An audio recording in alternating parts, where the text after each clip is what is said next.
কিয়ামতের আগে আগে আরো কিছু মানুষকে আল্লাহ পাক কিন্তু শূকর এবং বানরে পরিণত করবেন। এই হাদিসটা কি জানেন? হাদিসটা শুনে রাখেন, এটা আখিরুজ জামান বা কিয়ামতের আলামত সংক্রান্ত হাদিসগুলোর মধ্যে পাবেন।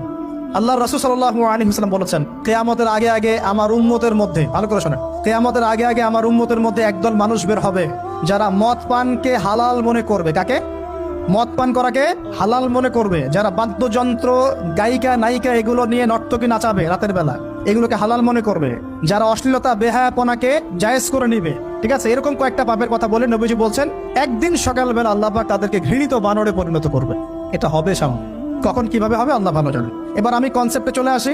এই যে পৃথিবীতে নেমে আসলাম, তাহলে আমরা কোত্থেকে আসছি ভাই? আমরা কি পৃথিবীর অধিবাসী ছিলাম?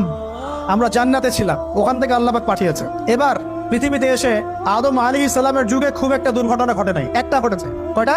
একটা। ভাই হাবিলের কোরবানি কবুল হয়, কাবিলের অন্তর্দাহ হয়, জ্বালা হয়।